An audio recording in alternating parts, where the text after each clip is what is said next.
Preacher Kimberly Long tells a story of the beginning of one of her Lenten sermons. Entering church on Ash Wednesday, Nora Gallagher encounters a friend who, when asked what she is giving up for Lent, quips, "Well, Anne's giving up drinking, Terry's giving up chocolate, and I'm simply giving up." Ever feel like that? Just giving up? Life is full of disappointments that make us feel like giving up. Reality often doesn't match up with our expectations and dreams, and we don't always get what we worked so hard to get.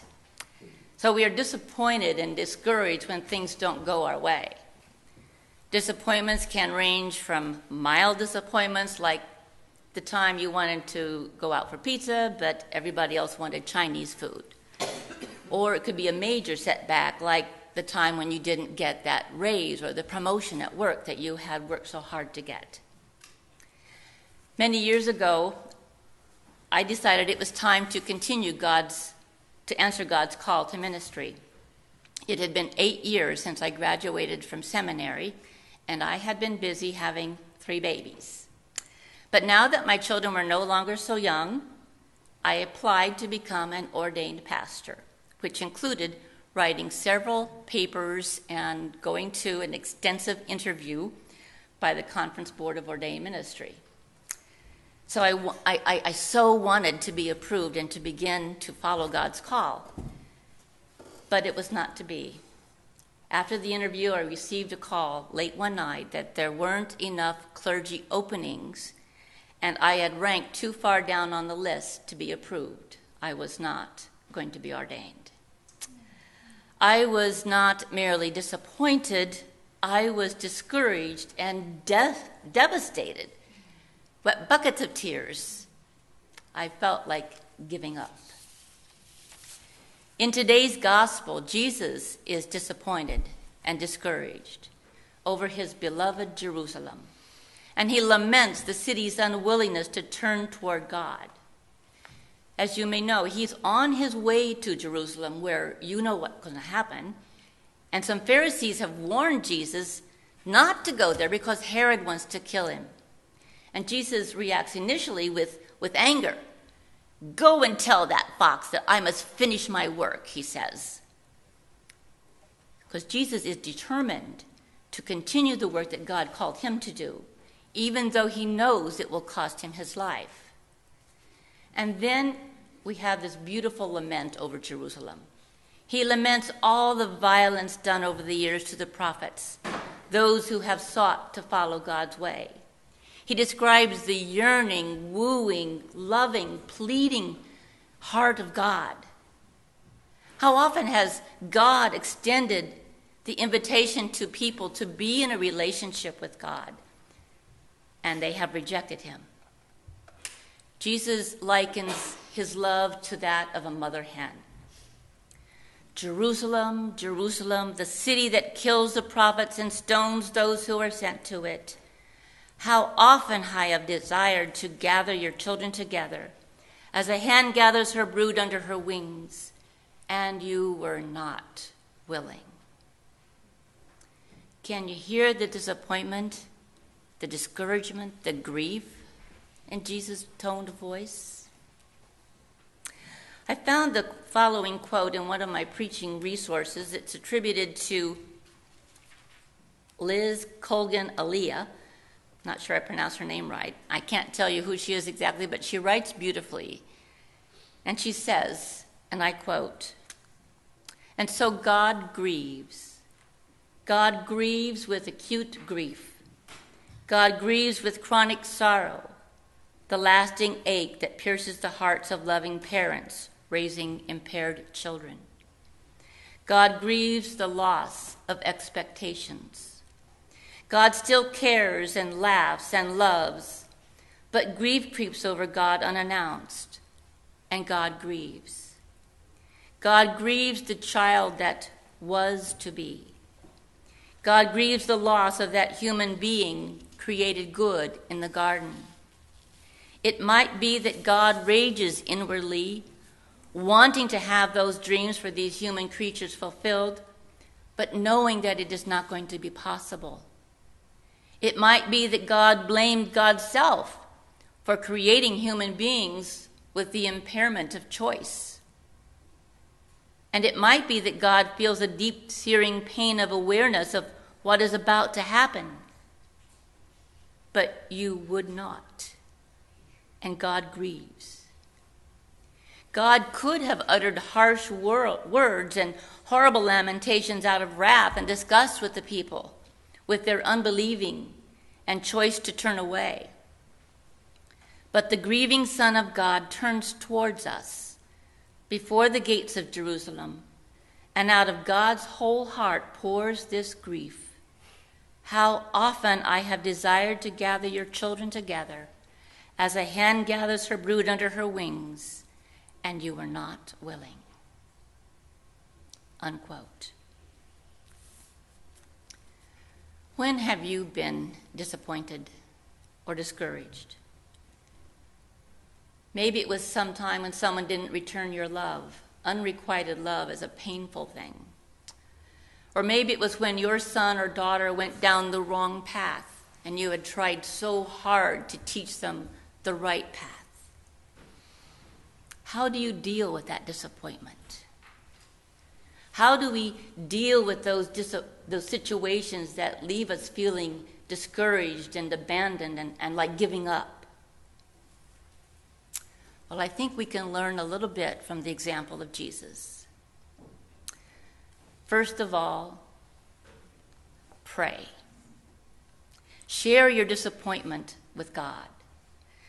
Jesus often went away to a quiet place to pray, to be alone with God, to tell him about his sorrows, his concerns, his hopes and dreams.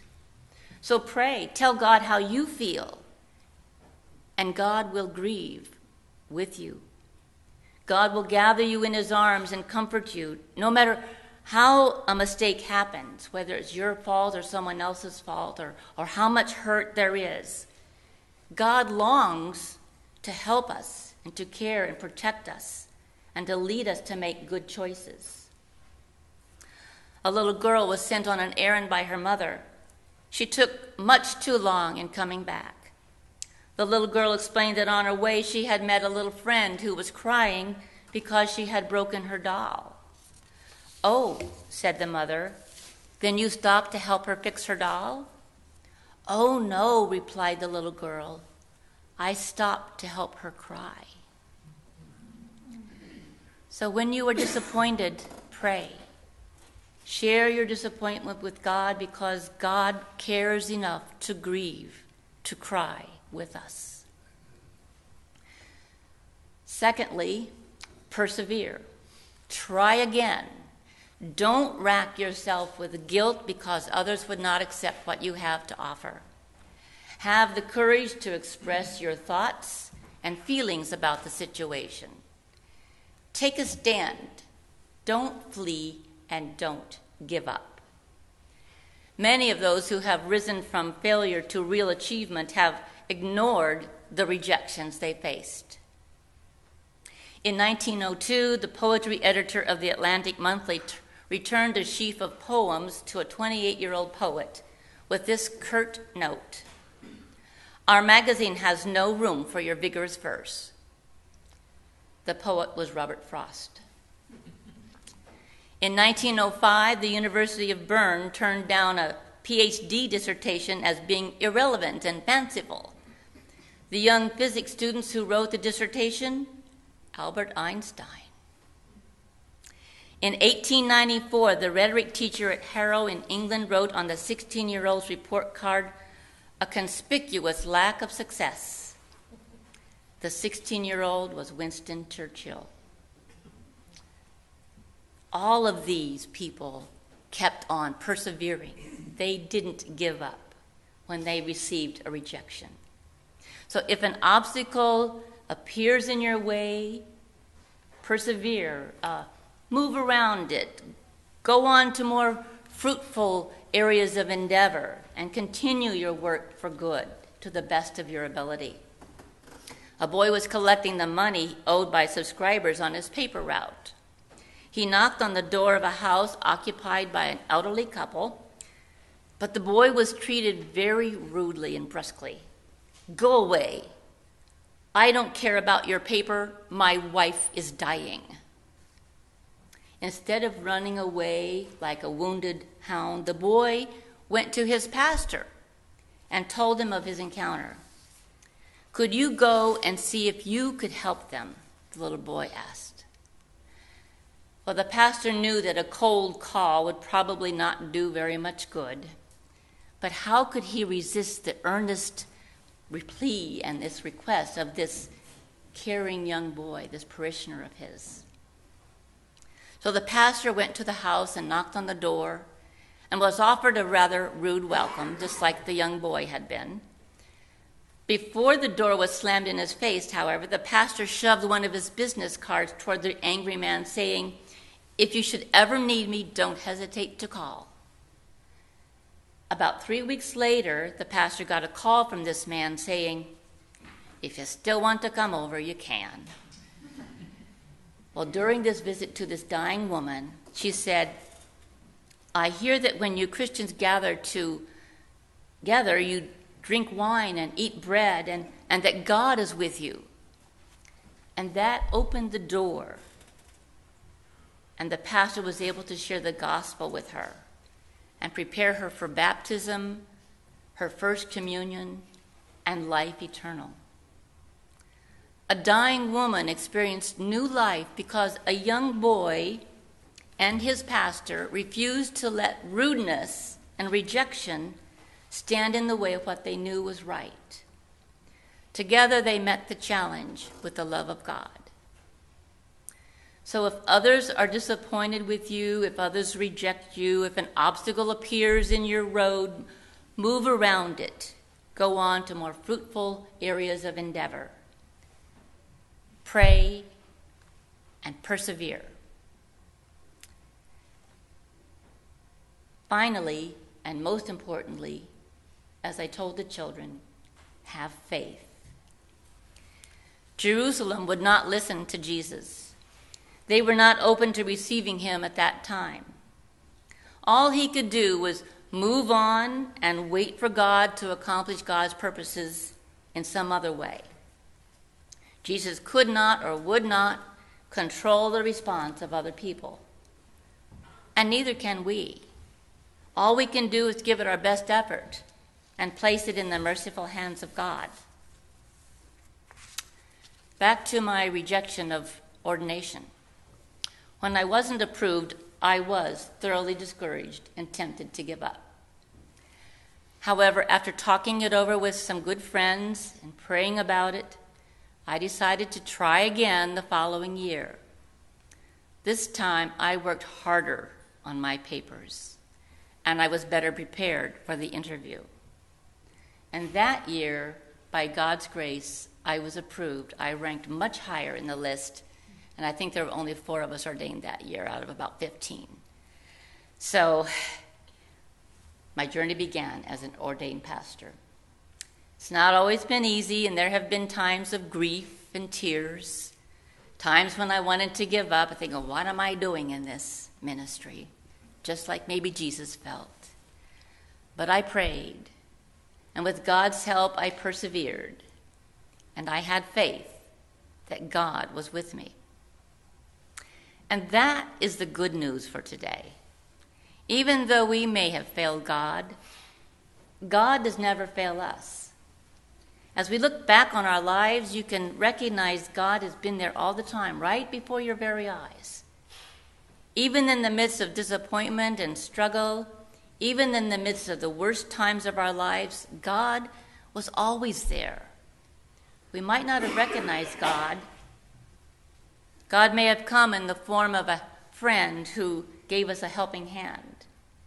God may have come in the form of a community outraged by injustice. God may have come in an arm around the shoulder or a phone call of encouragement.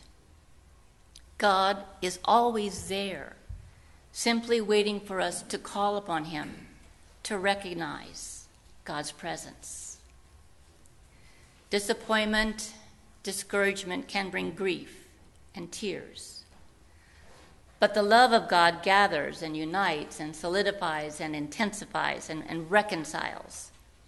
And this is God's intention for the work of Christ and for our work too.